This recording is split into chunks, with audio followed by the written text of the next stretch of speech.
దండం పెట్టుకొని నా పేద గ్రామానికి ఏమి విచారం? అమ్మా జగన్మాత, ఇన్ని కోట్ల మంది లక్షల మంది యొక్క ఎదురు చూపులని ఆశీర్వాదం చేయడానికి మా ముందు ప్రత్యక్షమైన తల్లి, చాలా సంతోషం. ఈ సంతోష సమయంలో నువ్వు నీ యొక్క ఆశీర్వాద గుణాన్ని తెలియజేయాల్సిందిగా కోరుకుంటున్నాను.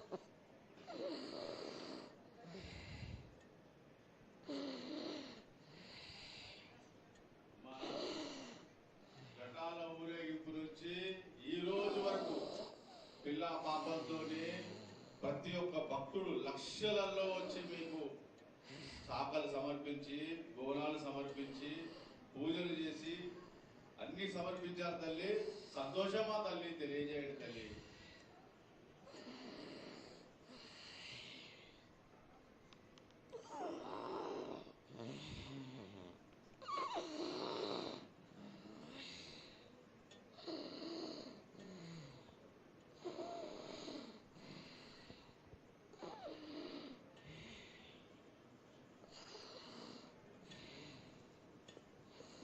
అమ్మా తల్లి, ఆనందంగా వచ్చావు తల్లి.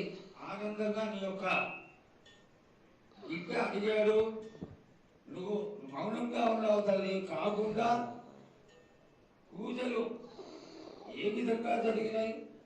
ఇదివరకు 2 రోజులు చేసుకునే దానివి, ఇప్పుడు 16 రోజులు చేసుకుంటున్నావు. పసికిల బాలాజీ అందరూ ఎలా ఉండాలని అడిగారు తల్లి. దానికి దయచేసి సమాధానం చెప్పు తల్లి. కోట్ల జనం నేను ఎదురు చూస్తున్నారు తల్లి. ఎందుకు చెప్పాలిరా బాలక్క? నేను సంతోషంగా వచ్చినాను అనుకుంటున్నా, క్రోధంతో వచ్చినా నేను. మీతోటి నేను ఎందుకు పలుకులిప్పాలా? ఎందుకు సమాధానం చెప్పాలా? నేను మీరు మాత్రం నా మాట ఏమైనా ఆచరిస్తుర్రా? లేదు కదా. మీరు అడిగిన దానికి నేను ఎందుకు సమాధానం చెప్పాలి? కాదు తల్లి, నువ్వు బుద్ధునికి ఎప్పుడు సలహాలు ఇవ్వడం, ఆశీర్వాదం ఇవ్వడం, నేను ఏం తక్కువ చేస్తున్నావని తెలియజేయడమే నీ ధర్మం తల్లి. తల్లుగా మేమందరం కొలుచుకుంటూ ఉంటే నీ అనవసరమైన ఆగ్రహం చూపిస్తే అది సబబైనటువంటి విషయం కాదు తల్లి. నువ్వు అనుగ్రహించే తీరాలి. మా తప్పులు చెప్పు, తప్పులు దిద్దుకుంటాం, పరిహారాలు ఏమిటో చేస్తాం తల్లి. 7 ఏళ్ళు 2 మాసాలు అయిపోయింది, 2 వర్షాలు కూడా అయిపోయింది. నా విగ్రహ ప్రతిష్ట చేస్తానని మాట తీసుకుంటున్నారు కానీ మీరు మాత్రం చెయ్యట్లేరు. మీరు కానీ నా ఆగ్రహానికి మీరు గురి అవుతున్నారు. ఇప్పుడు మాత్రం నేను మీ మాట ప్రకారమే నేను 7 ఏళ్ళు నేను సంతోషంగా ఆనందంగా సరిపెట్టుకుంటున్నాను. నా బాల బచ్చలందరినీ నేను ఏ ఆపద వచ్చినా నేను కాపాడుతున్నా. నేను ఏ ప్రమాదాలు వచ్చినా కానీ కాపాడుతున్నా నేను.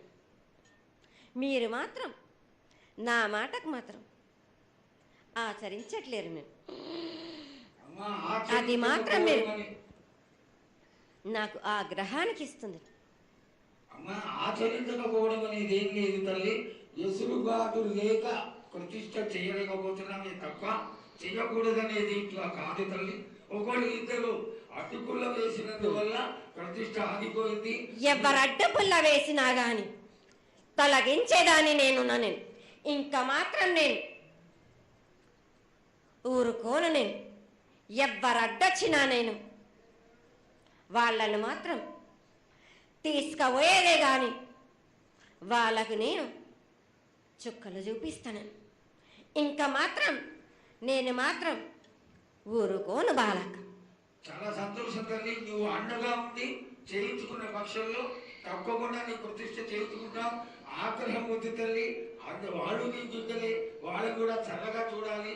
తర్వాత ఈ సంవత్సరం పసిపిల్లలు బాగా అందరూ ఎలా ఉంటారు? వర్షాలు లేవనుకున్నటువంటి వర్షాలు నువ్వు రాగానే